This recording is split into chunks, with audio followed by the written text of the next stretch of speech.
Welcome to Annotations, to Art, Politics, and Life itself. My name is Nico. Annotations offers cultural producers a space to reflect on the defining currents and crises of our time and to talk about how these currents and crises affect their practice, impact on their practice, and in some cases even motivate their practice. My first guest in this new series was Dougal Hine, who talked about regrowing a living culture 2 weeks ago. My guest today is Sean McAllister, one of the most distinctive documentary filmmakers working in the UK today. Sean's speciality is the Middle East and making powerful human stories in conflict zones like Iraq, Syria, and Yemen. According to Michael Moore, Sean is one of the most brave and powerful filmmakers today. And I think during today's discussion, the dialogue, it'll become clear why that is. His multi-award-winning films for the BBC and Channel 4 television have played all over the world, and his output includes Sundance Film Festival winning films The Liberace of Baghdad in 2004, Japan, A Story of Love and Hate in 2008, and The Reluctant Revolutionary. And of course, the Sheffield Prize jury winning A Syrian Love Story in 2015, which was screened in both the UK and European parliaments, was named by the Guardian newspaper in the UK as the third most important film of the year 2015, and of course earned Sean McAllister a BAFTA nomination for Most Outstanding Debut. He's currently working on a sequel to his 2008 film, Japan, A Tale of Love and Hate. And I can see that Sean is already here, so do let me invite him in.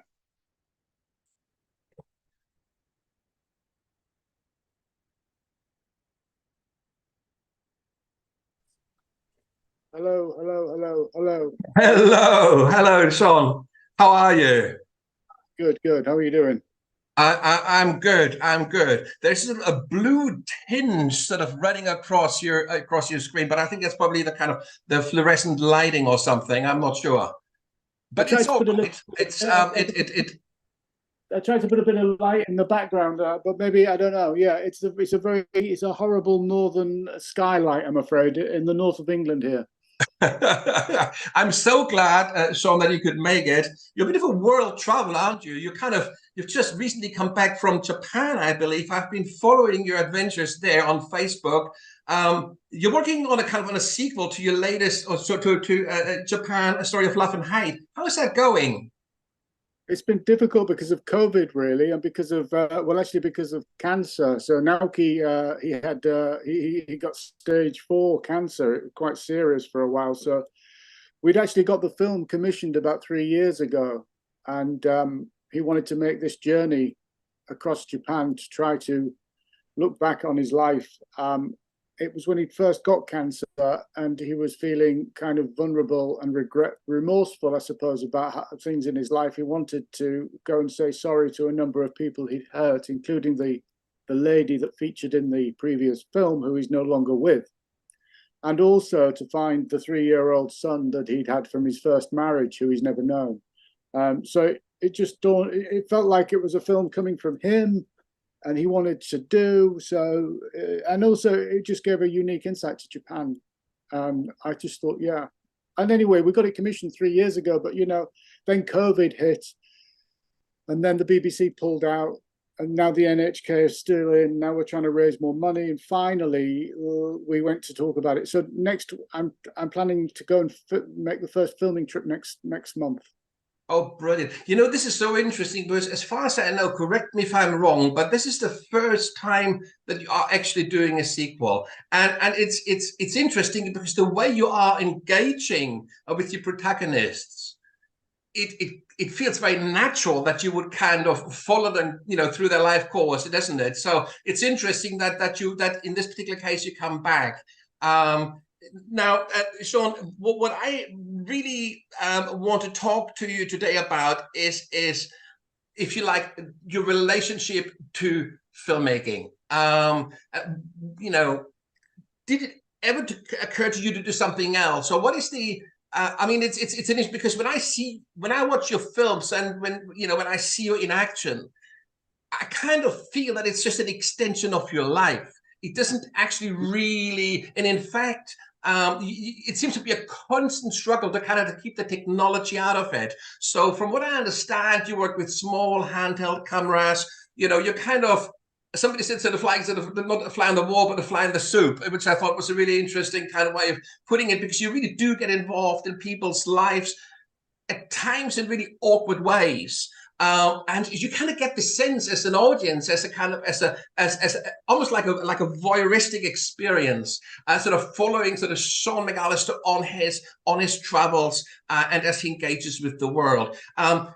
What's the difference between making a film and just living a life?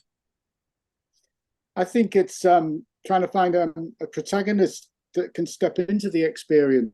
Really, I think I think a lot about what is a character and what is a story, and I've been doing actually I just recently done a little tour of workshops, talking to different people in different countries, and from Malaysia to India to Japan and Singapore, talking to students about what it is we're looking for when we make a film, and of course, what is a good character, what is a good story. I think I'm looking for something inside myself when I'm looking for a character, but I'm also looking for a catalyst of change, I think, so that there's a character that's going to step into the experience and wants something to change, whether that's conscious or not. Usually it's not so conscious. There's always something. They always say something. In the Syrian Love Story, Amma said to me early on, I just want my kids to have the chances in life like you have, like your kids have, which is a free life in the West. And I could see immediately there, well, here's a potential journey for him. I wonder if we can ever, 5 years later, after all sorts of ups and downs, his family are in France. Samir in Liberace of Baghdad said to me early on, he's always dreamed of two things. He wanted to be famous and he wanted to live in America. Well, he never really found fame with the piano, but I sensed early on we were in an interesting place at an interesting time, and the film festival circuit could offer him something. Sundance in the end invited him to America, where he kind of found fame with the film, and he found a life in America after the film. So and Steve, with the most recent film here in Hull, he wanted to get out of the factory life. He was looking at me as a mentor in a way, because he'd seen my journey 20 or 30 years before, when I was working in factories, went to a community center and I picked up a video camera. I never went to the cinema. I never was a kind of obsessive. I find the idea of sitting in a dark room terribly boring. I just want to go and meet people. I want to go into different places. When I do research for a film, it's about going, the beauty of traveling. So that thing about lifestyle and filmmaking is, I think fundamentally, I love traveling. I love eating foreign food. I love, meeting interesting people. I love asking questions and exploring different people's lives, and I think that's the beauty of what filmmaking can bring. And then in that journey, if you can find a character, somebody that can actually benefit from a process. I think early on, I discovered documentary takes were taking all the time from people. And actually, you can give a platform and you can give confidence. Often there's one trait with all the characters, is they're all lacking, failed men lacking confidence. And in a sense, I think the films give back something to them, especially actually might not even be in the filmmaking process. Often it's in the festival circuit, where they can get the opportunity to travel with me and engage with the audience. And there's something about that gives something back to them, so that they are in a better place at the end of the film than they were at the beginning. It's interesting because I think this is an interesting big bit of your biography for our listeners to know, is that you had a very, like, a documentary filmmaker, which is seen as a very highbrow kind of profession in the UK, working for the BBC and for Channel 4. It's not exactly a kind of working class pursuit, but you actually did start in a very, very different context, from very, very different beginnings. I believe you dropped out of school at 16 and kind of pursued all kinds of menial jobs to make ends meet. And And at some point, but you can tell this story better, because I think what's in this story, which is really important, I think here to grasp, is that this is how I kind of take it up, is that sort of filmmaking, or that way of expressing yourself, has been a gift that you want to share with others. Because it has it has somehow fundamentally changed your outlook on life. And in a way, that kind of gift, you know, is something that you want to pass on, if that's a good way of putting it. I think it's celebrating ordinary people, really, for who they are as well. And actually not just ordinary monosyllabic kind of representations of the working class. I think some of the highbrow people I know in documentary, most of them have got PhDs, and it kind of, you know, all of that kind of, they're quite shocked to sometimes discover that working class people can think, that working class people can argue and discuss, and that have multifaceted kind of, they're not just the sort of stereotype that you often see on television. And I think that's what I've tried to do by empowering, finding voices that don't normally get heard, really, and to give them a voice, really. I mean, in terms of technology, by the way, this is my new camera. Brilliant. Do you know, Alistair, 4K. I've been filming on it. It's absolutely marvelous. Oh wow! And it doesn't get in the way, does it? It's brilliant. Alistair, would you say that you're kind of discovering sort of working class heroes, or is that too cliched a way of sort of looking at the kind of the work, some from that kind of specific angle, looking at your work? Because it is basically uplifting people up, isn't it? And you are very much looking at people that have a lot in common in some ways with your own kind of biography, maybe, or some people certainly you can relate to. And from what I understand from previous interviews, you very often would also go back to your home base, to Hull, and talk to your old mates to sort of see how they would feel about you doing a particular film. I'm here now, actually, in Hull. Yeah, I mean, this is where I started, and most people, when they go off into London, probably settle. I live in London, but I always have a firm kind of base here. And if I've ever made a film in the UK, it's always been here. Why? Because nobody else does it here. Everybody else would do it in London, and you've got an insight to a city that other people don't probably have. In terms of traveling around the world, I think I'm looking for. Yeah, I think it's almost like an international working class struggle. You know, most people, when they go to the conflict zones in Iraq or Syria at a time of kind of conflict, are usually looking for the same old story.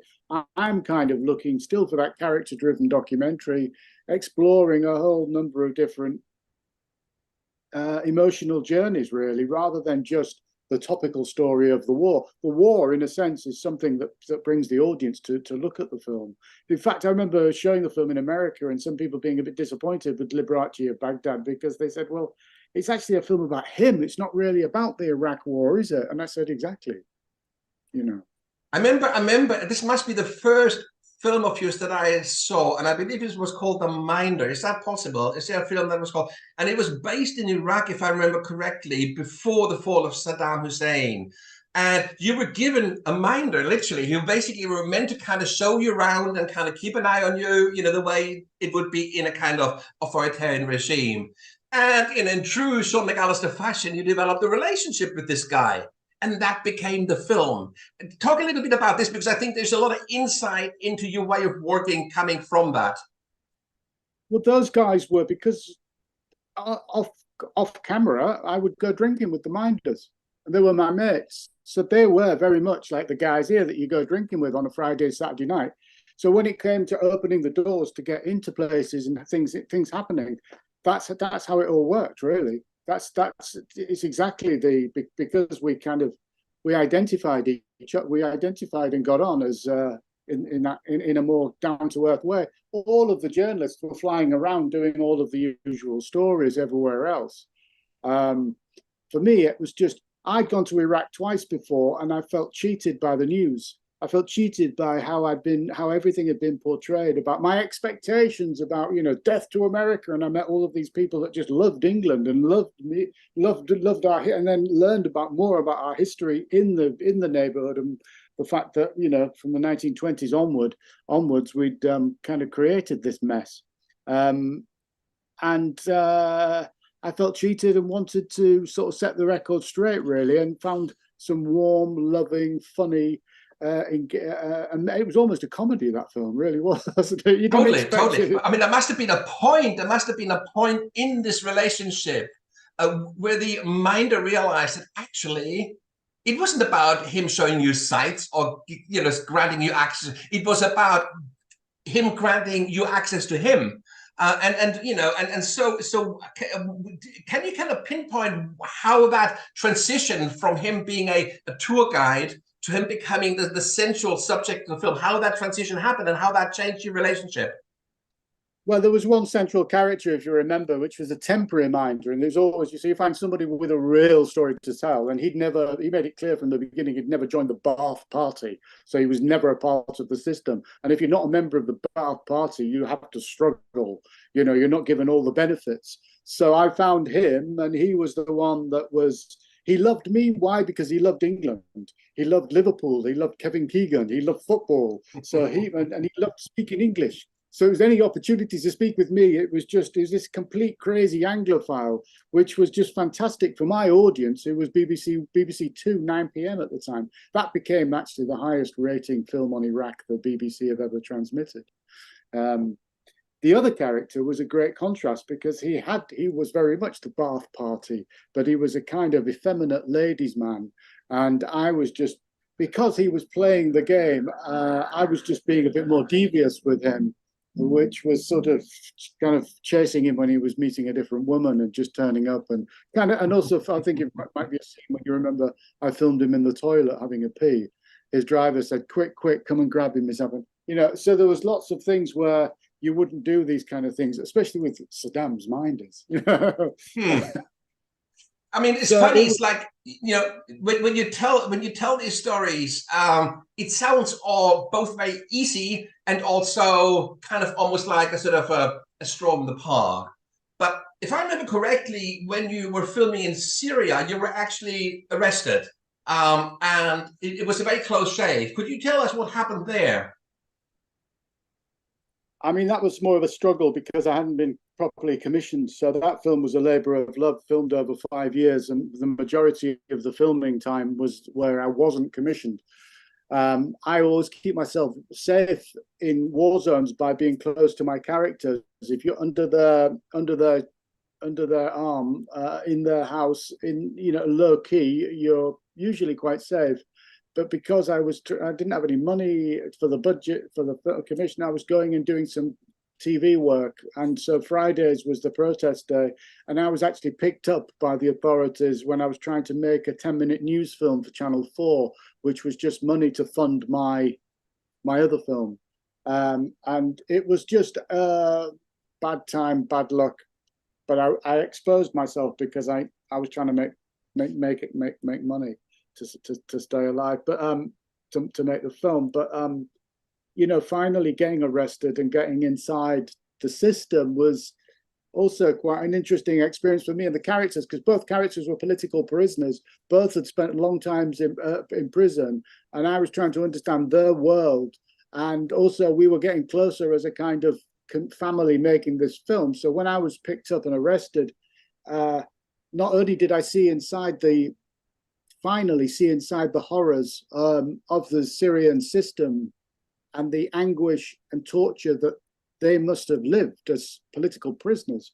But then all three of finally, like all the family had been arrested. So when I came back out, we were really all very tight as one unit. And I think that makes a very powerful film. It was a much more complex story because, it started as a love story where they were torn apart because of politics, and then the revolution had happened and she was in prison and she came out of prison and then they got to the free West, but then everything started falling apart because they couldn't really see, they had no kind of measure of anything anymore. Everything that had been kind of common to them had gone, and so they couldn't see each other's love anymore. And each week he would call, there'd be a different call from one of them to come over and be almost like a marriage guidance counselor with them, because I was the only person who'd been on the journey. The do-gooders in France hadn't really seen the world that they'd come from. So I was trying to hold things together for them, and in a way, I was drawn in a much more than I normally am in my films in that way. And I suppose in a Hollywood narrative, it would end in a happy ending, but documentary, that's the beauty of documentary, really. We have to go with the reality, and they end up going their separate ways, sadly. Well, there's something really interesting about the kind of the thing that you said earlier about the Iraqi who actually was really longing for a kind of a Western life, and in a way kind of saw you as a representation of that and a window into that life.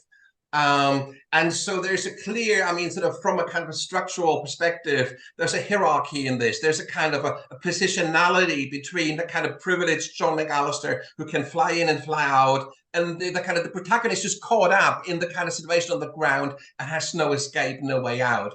And on the other hand, the experience, of course, in Syria, where you had this shared experience, and as you said, that kind of really kind of brought you together as a unit and kind of made for a very sort of a very tight situation.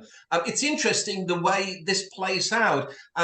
When you go into a project, surely you must be aware that you do come from a position of privilege to start with, and so the question is what is your strategy here? Is it to sort of just basically be very transparent about it and sort of say, well, yeah, it's just how it is. I'm the filmmaker, I'm here to make a film, and then I go and I show it and hopefully everybody benefits from it? Or are you actively kind of trying to level the playing field, to kind of put yourself on their side? I mean, what's your strategy there? It's changing a little bit now because there's a sort of bias, not a bias, but there's a thing against me doing that kind of work, really. As you might know, the funding bodies are not really interested in grey-haired white men going into foreign territories to do what I was doing. It's cultural appropriation, isn't it? Yeah, so that thing's really come up, and it's almost made me a little bit paranoid, to the point of going. There's a guy that I used to, I mean, he's a friend of a family, a Sudanese guy who for 10 years have been living under Bashir in Khartoum. Very interesting story, because he went to live in America and come back to live in Sudan. But we'd talk about doing a film, because he's a great character. I always look for people that have got 1 foot in our world and 1 foot firmly in their world, and so that they can somehow mediate their world. And because he's lived in America, he speaks in an American funny way. He's got a sense of humor, and he turned his back on America and went back to Khartoum. Anyway, the fall of Bashir finally happened, and I got this call. They said, "Hey, Sean, finally you can come. And so I sort of flew over there to hang out with him. But in that time, I never even told anybody I was there, because I felt guilty to be in him. Like, who am I to be here? I'm not even allowed to be doing the, so it's difficult really now, really. I don't know really. I mean, but then, the cultural appropriation thing, the conclusion would be that I'd just make films here in Hull. But in Hull, they would say, well, who the hell are you? You've not lived here for 30 years.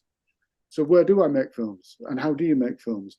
I always think that I make films because I find those, it's like strangers in the night. I'm going around the world, and I'm looking for that kind of right connection to explore something, really. I mean, totally. I mean, this is, of course, something that's a very, very interesting point you're touching on. And I think a lot of people who have been working internationally, working sort of cross-culturally, find that as a real challenge now, to engage with this. And there is no, I mean, there is no universal answer of how to approach this. But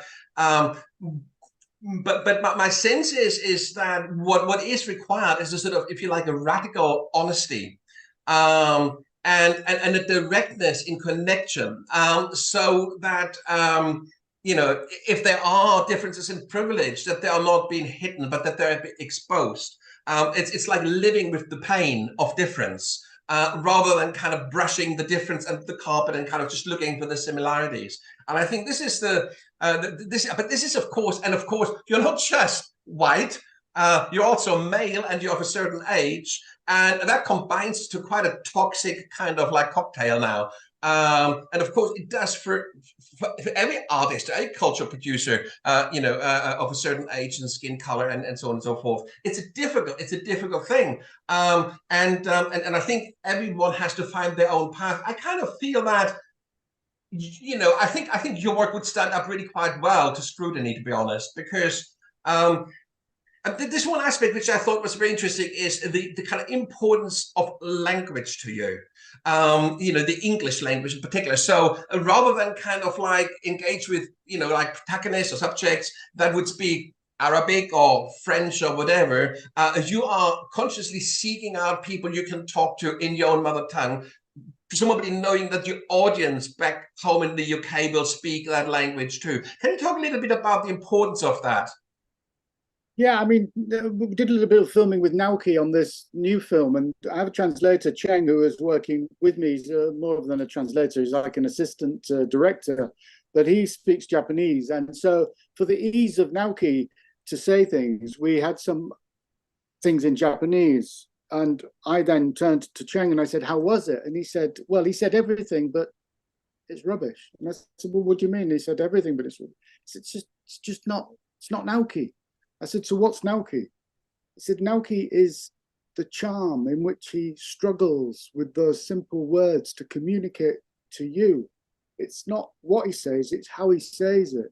And if you just make it easy in Japanese, you've lost all the sense of that character that people loved with Naoki. He's gone. It's gone." And so, but having said that, Naoki and say Yoshe, when they're having a discussion, or Amma and Ragda when they're having a fight, it's got to be in Arabic, it's got to be in Japanese. And I step back and I don't know what on earth is going on. And I actually love going to the edit and then getting stuff translated and seeing how it all develops into the story. But that one-to-one definitely has to be, for me, in English, partly because I don't speak the other language, but also more importantly, because my target audience are people here that won't watch. I mean, like it or not, they ain't going to, less people are going to watch it in a foreign language. And I just don't think, because he's talking to them, he's talking to my audience, the people I'm trying to talk to. I'm not really aiming for a big highbrow intellectual audience when I make films. I'm trying to talk to people on the street here. Like, for example, the Syria film, the Iraq, the Israeli film, the Palestinian. I made a film called Settlers in 2000 with a Jewish settler and an Arabic and a Palestinian who lived as neighbors. I shot with both of them for 13 months and they lived as neighbors. And then I cut the film together. And it was characters. It was two really hardcore, interesting characters and how I related to them, but then the bigger picture. And when my mate here, Andy, who would never watches the news, but like a lot of people, it just goes over his head. He watched the film and went to Palestine. He went to Israel. He went into that world. And then the next time the news was on, I remember him calling me up saying, "Wow, I just watched the news the other night, and that stuff about Palestine, da da da da da." And suddenly, he'd engaged in the issues around Palestine because a documentary through character had taken him to a place. We assume when you watch these 3-minute news blurts coming at us like bullets every night, that we're all engaging, that we're all there. And I don't think we all are. I think it's all, a lot of it's just floating over people's heads. A lot of people would say, "I loved your Iran film." And I'd say in the end, "Oh yeah, it was great. I've never been to Iran in my life, but I did." If they want to think it's Iran, fine. For me, it was more about anyway. I think at some point you said something along the lines of is that one of your ambitions in making film is to kind of to move people beyond their performance. It's as if we all put on a show, and that show is very, very culturally determined. So and we all sort of pile on the cliches in our own kind of way, and in a way, I think one of the things that you're really a grandmaster at is to sort of peel that away, and until you get to a level where where it's like two human beings engaging, almost sort of beyond or above sort of cultural concerns. Is that a fair statement? I think I like to get what people call interviews, or I call them conversations. I like to get people thinking out loud. I like to get people reflecting you can see them not sure where they're going. The words are coming out of their mouth, and you're getting this unique thought process based on a rapport that's coming alive, and that's taking to a new level, a new place. It's a conversation of film. It's a journey into people, but definitely beyond a performance. Also, there was a scene we were looking at in one of the workshops in, say, like the Syria film, which was a kitchen scene after a very painful argument between Amma and Ragda. She can't find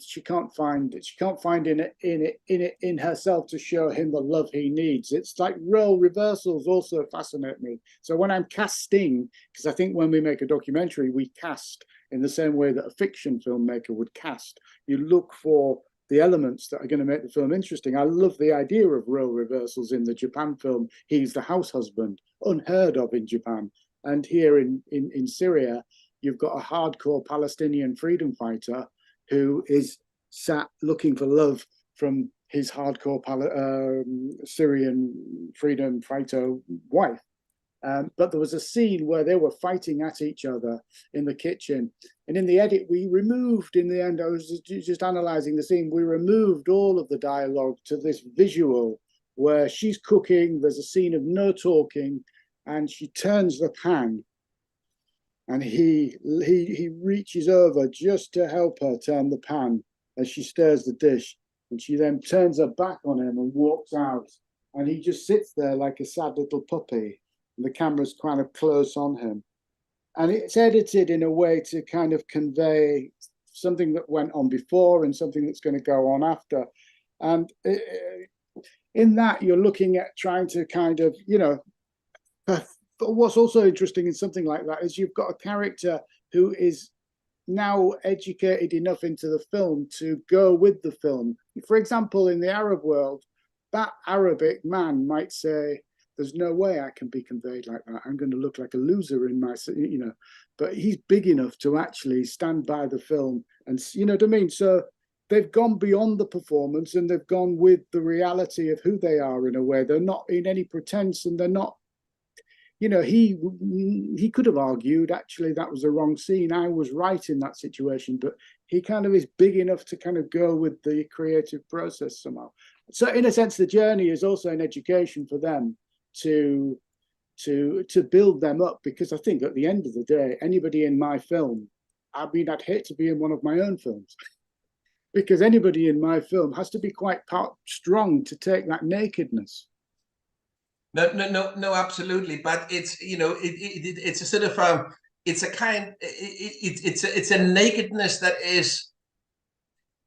There's different kinds of nakednesses, isn't there? There's a sort of a nakedness which is sort of highly individualistic, which is also very private, which is just you. But there is a sort of a nakedness which kind of exposes a universal truth as well, isn't there? And which is a different kind, and it sort of sustains the dignity of the subject in the way a kind of a private nakedness may not. And I think this is a really important distinction I'm sure that you are making when you are sort of like going through your footage and deciding whether to include or not to include something in a film. The red line. And I always say to the participants, please let me film everything and I can decide the red line in the edit. Where I remember a little old lady saying about the Syria film in one of the Q&As, do you think sometimes you can get too close in making a film? And the indication of the question was that it was, and I said, well, hopefully it feels too close and too raw, but not too much, because I think it shouldn't be always so comfortable for the audience. I think you put the audience into a comfortable place, an enjoyable place, a kind of roller coaster, but then there's moments like a roller coaster can get a bit scary. Well, there would be a point, wouldn't there, where it would turn into some form of pornography, if you like. And of course, that is a really important line that, from what I can see, you've always stayed well away from. So, you're not this kind of film director who would kind of, set out to expose people's real inner selves. It is very much in the cause of a story. And of course, as you said this before as well, the ultimate objective, of course, also is to build your subjects, your protagonists up. they come out of this story stronger. And I think, again, that is that's almost like a sort of a prerequisite for allowing somebody to get that close to you, sort of to have that trust in you as the storyteller, that you will not take advantage of that. Dignity is big, isn't it? I mean, it's just dignity and showing people to be, I think the other thing that humanizing, isn't it?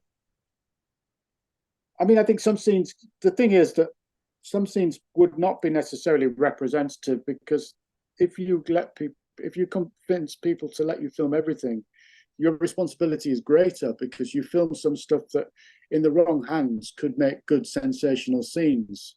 But if it doesn't represent the greater picture, because your responsibility is to I think my responsibility is to the characters and to the truth of the experience that I've been on. The editor's responsibility is to re-journey my journey of 9 months through selected sequences that I've highlighted for the editor to look at, and to recreate that journey. There is a real element, and this is interesting, and you've hinted on that before, in the way you sort of say that you're casting, your characters and you're constructing your narrative. So although it's a documentary idiom, it is very much also social drama, isn't it? And some would call it a kitchen sink drama. Could you talk a little, because I think within this whole genre of social drama, of course, it's quite a sort of a highly ideologically charged field, because of course, we can look down on it, we can look up to it, we can look at it with disgust, the kind of the deserving and the undeserving poor. We know all the different ways of talking about social drama, and your take on it is quite dignified. Could you talk a little bit about your understanding of what kind of social drama you're interested in?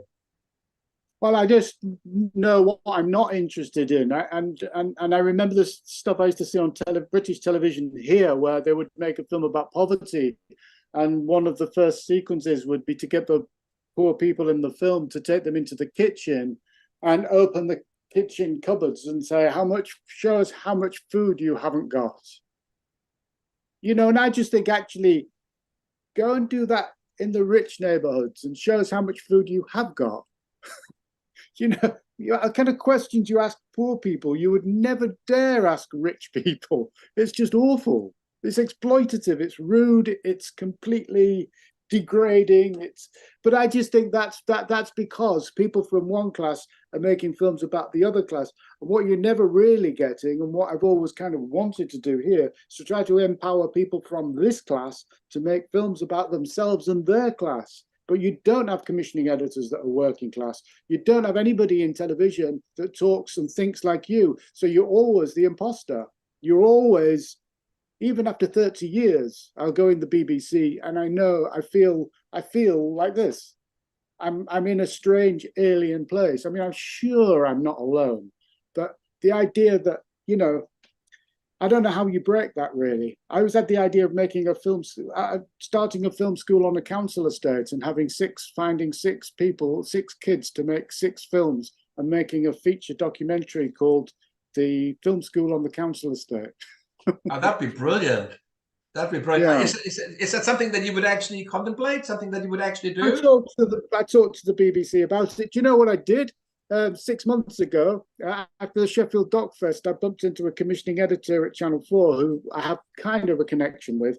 And she said, "Oh, send me that Syria film again," or whatever. And she's in charge of international. I sent her the same idea, but I said, how about before it explodes in the Middle East, in Palestine, what about doing a film school in Ramallah, where we get 6 filmmakers and we make a film about the film school, but the characters are the 6 filmmakers, and we're looking at the obstacles they face in telling their stories. And the great thing about this proposal is it's going to be 6 months before it all blows up in Israel. Guess what? She didn't answer. Yeah, of course not.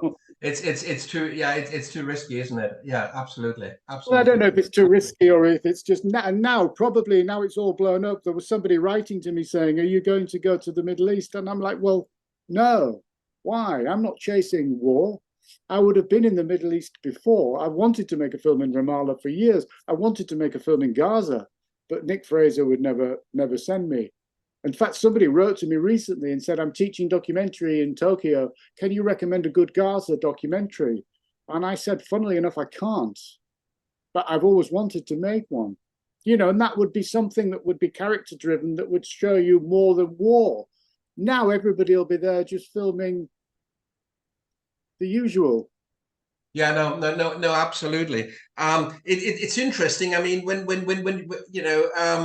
I think that kind of course, it would be still a hard sell. There's no question. At the moment, I think it's so polarized, the whole Israel-Palestine thing, that it would be a very hard sell, and nobody really wants to touch this right now. But I think if there was a way of approaching this in a kind of a dignified and, if you like, a sort of it's never value free, but in a sort of a non-ideological way, it would be through that human lens, because that would it would anchor the project in a way that I think very few other approaches could. I mean, it's interesting. I mean, when you think about the relationship between you and your subjects, and the way you're kind of portraying them, the character profiles that emerge from that, they are in stark contrast to the kind of, the Facebook profiles, the self-characterizations of the vast majority of young people, and actually not just young people, across the sort of, certainly across the industrialized world, and anybody with access to Facebook, Twitter, YouTube, and all these kinds of media. It's interesting the way your approach is so fundamentally different. That my sense is that in a way it's probably more needed now than ever before. Do you at all reflect on your way of working within this greater kind of, in this wider political context, or do you prefer to just to stick to what you do? Or do you ever ask yourself, what is the role and the purpose of my films today? Is that a kind of a thing that what is my purpose as a filmmaker in today's society? What should I be doing? What should filmmakers of my standing be doing to make the world a better place, or else? Well, I've not worked for 5 years, and I've been getting rejections for the last 5 years. And I don't know whether that's the male, white, grey-haired old man syndrome, or the fact that I'm choosing to try and make international stories. So I did have the BBC on board with the Japan one. They pulled out during COVID. I've also been trying to make a follow-up film in Yemen for 5-6 years, where Case, the character, has been doing most of the filming as the Saudi attacks. In fact, he instigated that. So he started sending me videos of the Saudi attacks. And, it's that draws me in. It's somebody pulling you in, saying, hey, we've got to tell the world this story, and how can I engage with them and help them? But I've got to tell you, I don't know how much, I don't know really. I think you're also, in making films, you're also reliant on connections with commissioning editors, and when they move on and the fresh blood come in, and you end up like a 55-year-old, 57-year-old old man, and you've got younger blood coming in, the new commissioning editors are not so interested in you. And I suspect people like a Werner Herzog can still manage to do it because they've got this big name, big pull. But I mean, to be honest, I knew his producer, and some of the way he got his films commissioned were just really ad hoc. It wasn't like there was a huge, big bag of money waiting to commission him all the time. People just imagine that, but he was prolific because he just loved getting stuff done and finding different ways to do it. Maybe that's what I should do. But the problem is, I suppose my two interests have been abroad. I spent a long time trying to raise funds for them. Maybe I should think about something back here. I've been trying to explore a fiction-based thing based in my city as well, which is a sort of slight departure. Yeah, I don't know what my role is anymore. I just feel like that maybe the times are changing, and I feel a bit jaded by the sort of diversity police. Yeah. I mean, you're not the only one there. Absolutely not the only one. Without whinging too much and sounding like a terrible old, because there's nothing worse than a grey-haired, middle-aged man whinging. No, I mean, it's entirely, it is a problem, and I think, of course, what we may well see over the next couple of years is the pendulum swinging in the opposite direction, but in a very bad way, so that a kind of identitarian, kind of nationalist, supremacist kind of like thing gains much more currency. But this is of course not what you want, not what I want, but I think there is a danger that this could just basically sort of backfire in many ways that wouldn't be beneficial to anyone. But I mean, I think one kind of positive, and if you want to be positive about it, sort of comes out of it for me, and this is of course the problem you're describing is one that I think anybody who is kind of trying to make any form of art or sort of cultural thing that isn't market driven faces. And so the question is how, and I think and this is why I like this idea of making a film on a council estate and all this kind of thing, because I think maybe what we have to do, Sean, is to retreat a little bit. Develop strategies that allow us to do things with little or no money, like the way sort of bootstrapping stuff, the way you have done your Syrian Love Story and other things. I know this is a very, very tough call, and it's not a nice place to be, but I think the way our times are, the direction of travel here at the moment, I think suggests that maybe this is what we have to do more and more, at least for some time. I think so. I mean, I think because the one good thing is that I think if those films are made, that they still will be showcased at festivals like IDFA and Sheffield Doc Fest and CPH Docs, and they will stand and be seen by the greater industry as a sort of testament to what documentaries is always about, which is the commitment and belief of the filmmaker that isn't going to be defined by the scheduling or by the commissioning process or by the budgets or by kind of these decision makers. They're kind of headless chickens in television that are protecting six-figure salaries that live in a different sphere to the rest of us, completely polarized kind of world. The haves and have-nots of the capitalist world exist in television more than ever. It does, yes, absolutely. And in fact, television is probably kind of on its last leg in that respect, because of course it is increasingly being, I mean, like ad revenue is being eroded massively and this and that and the other. And people are using streaming services, and there may well, at some point be ways in which it'll be much easier to see a Sean McAllister film, and there may be an audience build up, like far away from the kind of the mainstream. But one last question, and this is I think which is quite interesting, is that I've always wondered about this. It requires a huge amount of compassion and empathy to make the kinds of films you have made, Sean. And one of the questions I ask myself: how can you bring to bear that level of empathy without actually liking your protagonist? Let me turn this round the other way. Could you imagine making a film about somebody you don't ultimately fall in love with or somehow become very close and appreciative of? I can't, no, but it doesn't mean that those films shouldn't be made.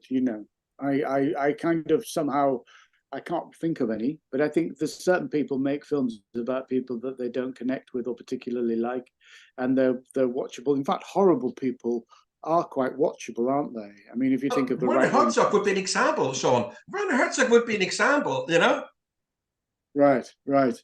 Yeah, I mean, but he would probably, and I'm not sure, when he came to one of my Liberace of Baghdad, I met him at Sundance. He was very, very positive and complimentary, but I think he was just being nice. I know that he despises the cinema verite tradition, and of which I think I use that as the foundation to all my work. And I think my kind of connection and empathy, I think my whole motivation to filmmaking is probably completely different, really. But I think everybody has their own sort of thing, don't they? I make films, I make friends in my journey in life, and my filmmaking is an extension of that, really, and documenting. I haven't made that many, but then maybe I don't have that many friends. I kind of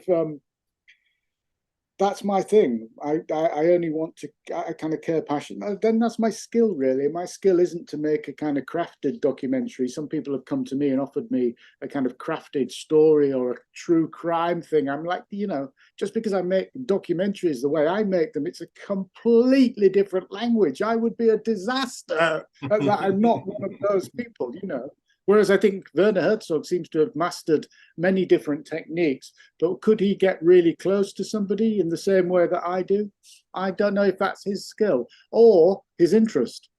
I don't think it's. I don't think it's his interest. Actually, I think he's way too narcissistic for that. But he's a good filmer. This is the thing, Of God. Yeah, but this is the thing. I mean, I do love his films. Some of them are just absolutely genius. I kind of think he's a horrible guy, a despicable guy. I mean, it's funny actually how despicable he is. But that's I mean, some of the films people died on his set because he wanted to see them sweat. I mean, you've got to have that kind of ego to kind of put people through, through the kind of, the works just to get what you want. But anyway, that's Herzog. And see your next week's guest. but honestly, Sean, is there any project that you could say right now that's the project you still haven't done, the project that you really still want to do? Not really. I mean, there's projects I've filmed, like I've filmed for the last 10 to 12 years, some footage here in this house with my parents as they face the end of their life. And I'm currently going through a lot of that material. They've both died now, but it's a story for me about the North. It's a story about parents, about coming back and identify and trying to connect with your mum and dad before they pass on, knowing that they're going to pass on, but without any great thing to say, without any great mission.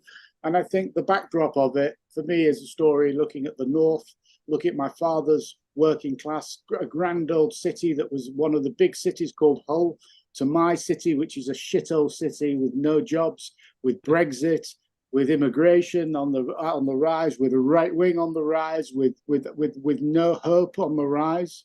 Where are we going? What is Britain? So I've got this idea of making a film about all of those things, because it was like, again, it's a very personal, intimate film with mum and dad and me and my Mini, and driving around and eating fish and chips and looking out at sea, and the smallness of Britain and the smallness of life here. But when these magnificently big things were happening, like Brexit, and my father was saying, if only these idiots who'd voted Brexit could remember how difficult it was in 1974 to get into the European Union.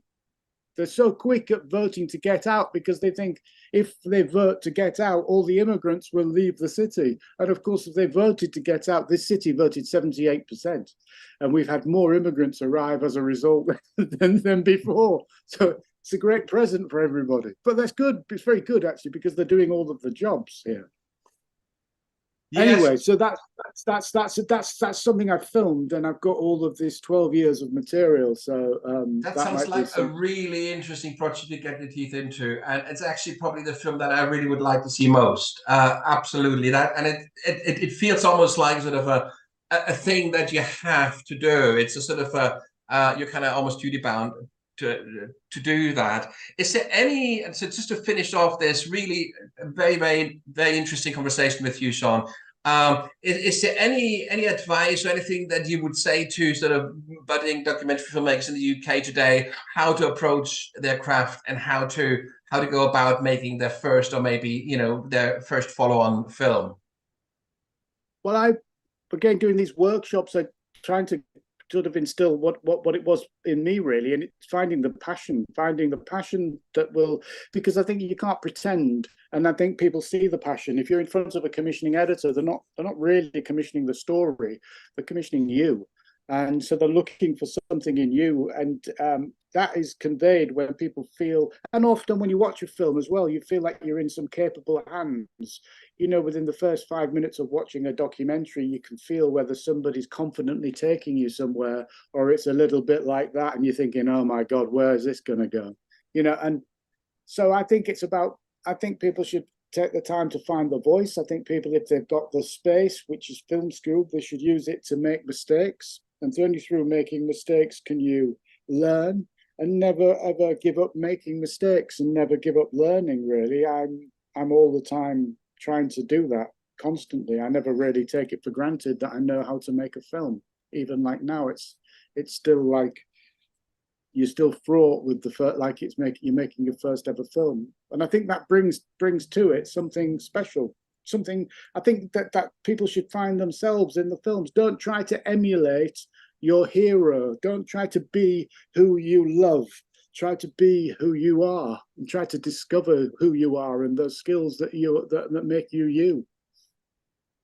You know, it's interesting. I think part of your technique as a filmmaker probably has to do with sort of finding bits of yourself in others.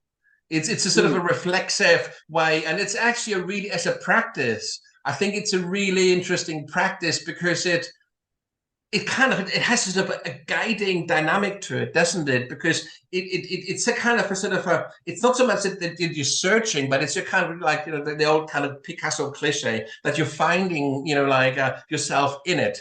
And I think that is a really, like a writer is writing about lived experience. So you're trying to connect with, you know, you're not out of your depth. You're working within your own lived experience. That's what you should be doing. I think exploring your own identity in other people often. and you know, you have a real advantage there over those PhDs, I should say, because of course, you know, that kind of knowledge, you know, that kind of perspective, be it historical or scientific or whatever, can actually get in the way, can't it? And so in a way, I think if you do have this kind of academic background that you bring to it, you almost have to unlearn that first before you can start making real films. The funny thing about that was that, I mean, I've got a metalwork, a CSE grade 2 in metalwork, which isn't even an O level. And many years later, in 2017, Hull had its City of Culture, the UK City of Culture, and they asked me to be the opening. I was the creative director for the opening, which was hugely successful, actually. It had a footfall which was 4 or 5 times more than they imagined. And actually, it was largely to do with the nature of the projected films. Why? Because I think it talked to ordinary people. And after the first night, people came back and said, you know, in fact, my mother said, that's not art, that's amazing. You know, and I think that's how ordinary people were suddenly saying, actually, we're really engaged with that. But the funny thing about them, which is also documented in my journeys with my mum film, a year after that, I got a letter from Hull University that came through the post, which I was opening on camera with my mother, from the dean of the university, saying the vice chancellor of the university would like to bestow upon you a doctorate for your contribution. So I became a PhD, an honorary PhD doctor. You richly deserve it, Sean. You richly deserve it. Without doing any of the hard work, apart from the opening show. Sean, thank you very, very much. This has been really, really, you know, a very, you know, and you know, the thing is, I was thinking about this, you know, the last time, and you actually saw you in, you know, face to face, must be at least 20 years ago.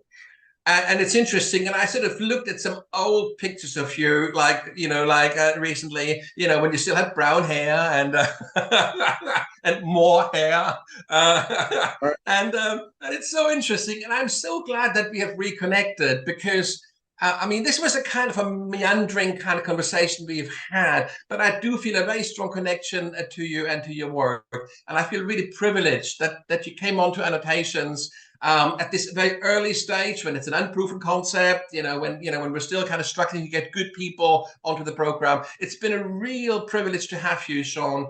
And personally, for me, it's been really, really nice to catch up with you. And I hope that if you ever pass through Berlin, do get in touch. And of course, next time I am in London, I will make a point of sort of like, giving you a call beforehand. So maybe we can meet up for a drink or something. Definitely. I've enjoyed it. Really lovely. Thank you very much. Thank you ever so much. Have a good day, and I wish you best of luck with your kind of your sequel on the Japan story, and hopefully many more to follow after that. Sean, thank you ever so much. Have a good day. Yeah. Thank you. Cheers. Thank you very much. Bye bye. Bye bye.